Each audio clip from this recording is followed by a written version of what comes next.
Parkinson's Law. 3, 2, 1. Hello, everybody, and welcome back to episode 315 of the Shower Podcast, the podcast where I'm in my shower and you do you.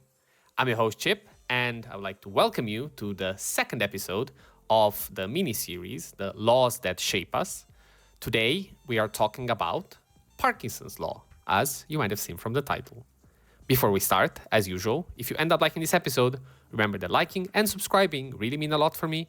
They're just one click, but they really make the difference. Thank you very much for considering it. Let me ask you a quick question to start. Have you noticed how a simple 2-hour task somehow swallows your whole afternoon? That slipperiness has a name. It's exactly the Parkinson's Law. Work expands so as to fill the time available for its completion. The idea came from a historian, C. Northcote Parkinson, in 1955 in the satire in The Economist, poking fun at how bureaucracies and people stretch tasks when time is abundant. He even jokes that someone with all day can spend it writing a single postcard because the space invites it. Think of Parkinson's Law as a lens and not a curse. When time is loose, scope balloons. When time is tight but sane, attention sharpens. Today, we'll translate that into practical moves we can use the next time your calendar looks wide open. Let's understand first why this happens. First, something called scope creep. When there's slack, we add just one more feature, edit or meeting. After that, we have procrastination disguised as preparation.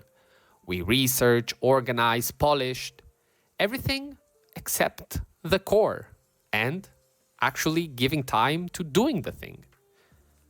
Finally, we also have loss aversion and perfectionism. Given more time, we try to eliminate every risk of flaw, even trivial ones. And in groups, there is a cousin of Parkinson's Law called the Law of Triviality. Teams spend ages debating easy, low-stake details, like the bike shed color, while the hard, important decisions get sidelined. All of this creates a feeling of busyness without progress. The key insight is exactly that. Extra time is a neutral. It actively shapes what you noticed, how much you second guess, and how much surface area there is for a distraction to land. So here's how to flip it. Time box the task. Decide in advance how long the first version gets, then stop. Use techniques as the classic Pomodoro timer of 25 minutes to convert a vague block into focused bursts with short breaks.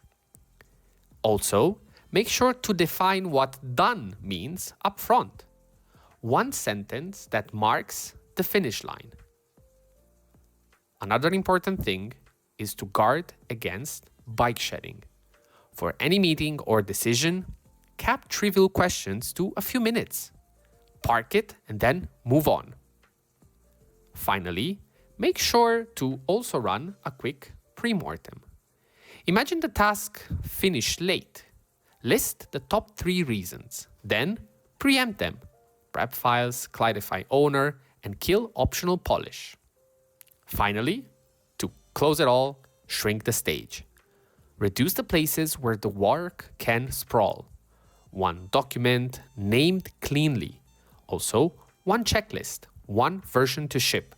No complications, just make sure to make it easy. It needs to be tight.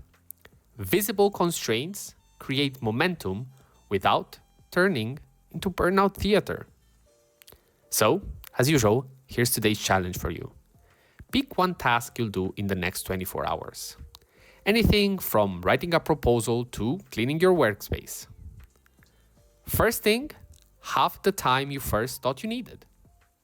Second, name the essential, the single outcome that proves it's done. And finally, add one safeguard that prevents the usual derailment. Timer on, notifications off, and materials pre-staged. Also, as a bonus tip, if you're working with others, set a bike shed limit. Trivial choices get 5 minutes. Then you decide and move on.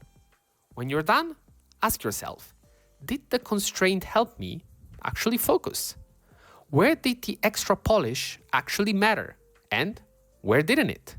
If you did all of that and it actually made sense for you, well, you just understood Parkinson's law.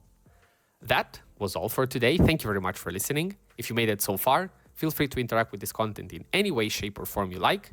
Thank you very much for listening, making it so far.